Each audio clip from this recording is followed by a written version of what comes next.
Ale, mwen ki tap fon panse la, m tap di, ki le yon fam zinbou. E ki sak ka fe yon fam zinbou? Paske ale ki le nou le mot zinbou, son mot ke an pil fwa gason utilize kontre le fam, e gen fam tou ki le fam paray yo zinbou. Zinbou, nou kon sa m ave di, yon moun ki inosan la, ok? M jis pa vle pare tro vulgaire, but zinbou. Ok now, sa m baga kompran. Pou ki sa yon fam ekstomake a chak fwa yon gason rele l zinbou? Etan diske fam pran plezi nan rele fam paray yo zinbou.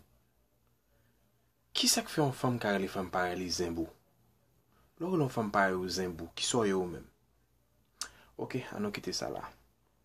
Eske yon fam vreman zinbou paske l pa san pil neg?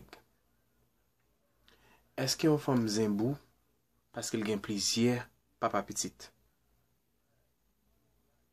Bon. Kesyon ke m ta reme repond se ke yon fam pa oblize zinbou paske l pa san pil neg. Rezon?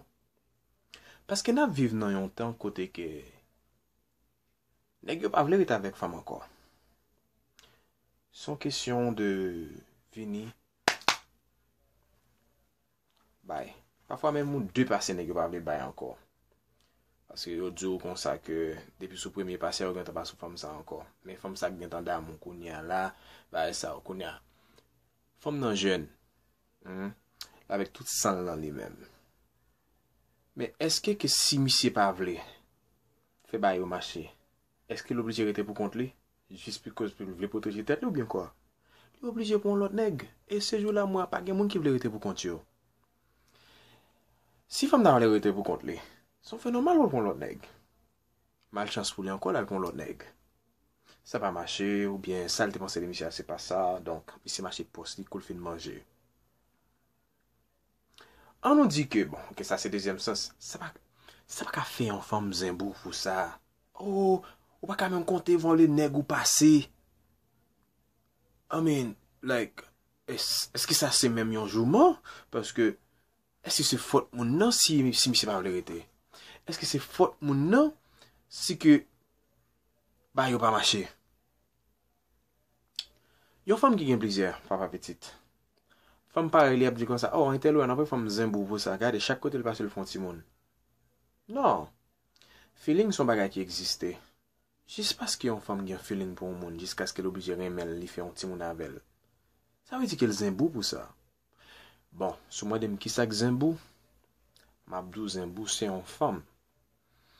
Malgré qu'elle gagne un nèg. K'ap bien occupé, k'ap bien tekel, li obligé ba on l'autre nèg un petit morceau la douceur. Et pendant qu'elle a ba l'autre nèg la douceur tout, dit qu'on a bien son femme qui mariée la kali qui a bien vivre. Mais femme ça, l'essentiel, faut li bay yon l'autre nèg la douceur. Est-ce qu'elle zimbou? Souvent nèg a qui pour la caillou, gen tout ça besoin. Ou gen tout ça mérité. Pas gen raison que vous obligez à chercher la douceur dans mon l'autre nèg. Si c'est relation pas bien campé, qui pas bien marché, vous me dit monsieur chéri, bah il va bien marcher, va quitter pour l'autre nèg, bra minute que vous commencez à prendre la douceur dans mon l'autre nèg pendant que vous gon loun dans vous, gon ménage ou gon nèg, ça vraiment vrai, I'm sorry pas quand même discuter pour saison zimbouk encore. Zimbouk encore. Mais et comme ça tout, peut-être que